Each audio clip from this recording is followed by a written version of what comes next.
A Chinese Navy hospital deployed for a humanitarian mission in the South Pacific ended its trip in the region. Jillian Libuit has the details. East Timor became the last country in Southeast Asia visited by the Chinese Navy hospital ship Peace Ark.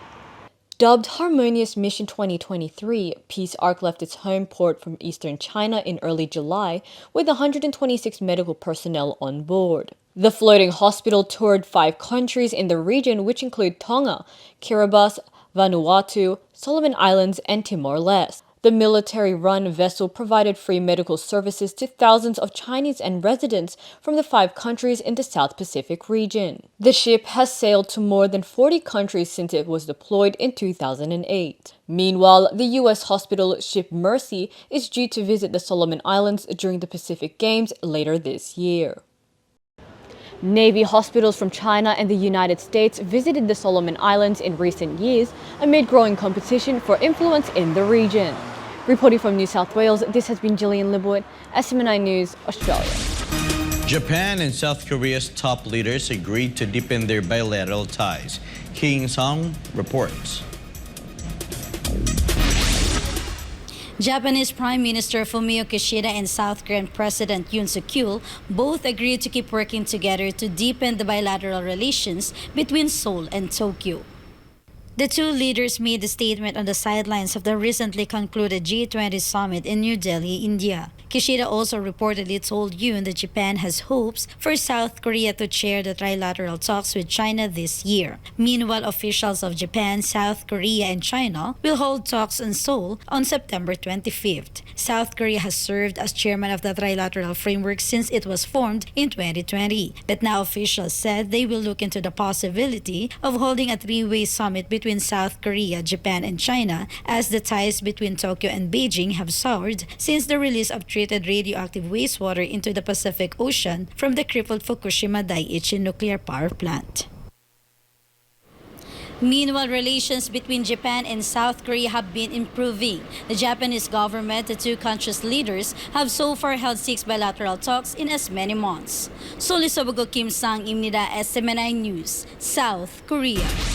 Chinese travelers planning to visit Thailand may no longer need to apply for a visa in the future after local lawmakers campaign to abolish the travel document. Chatmongkon Pisamay-Goson reports. Newly appointed cabinet members in Thailand will hold their first meeting after their oath-taking this week. The proposed visa-free policy for Chinese visitors will be high on the agenda in the upcoming meeting.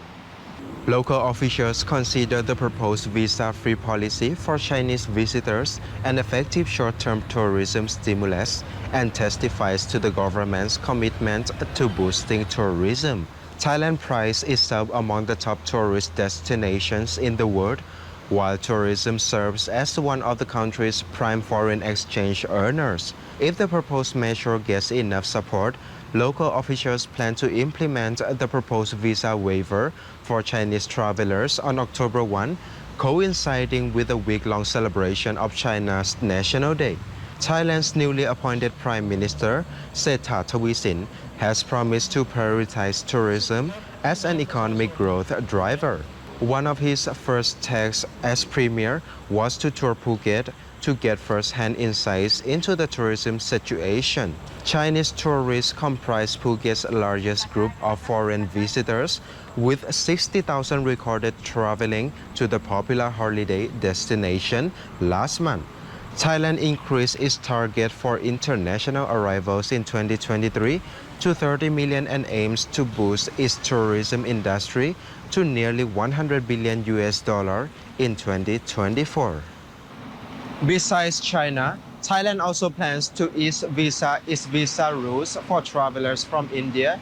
The government also announced plans to allow international travelers to stay longer in the country to hit its tourism target next year. รายงานจากราชบุรี นายชันมงคล พิสมัย โกศล SMN News ประเทศไทย สวัสดีครับ The most controversial part of the G20 Delhi Declaration was probably the issue of Ukraine.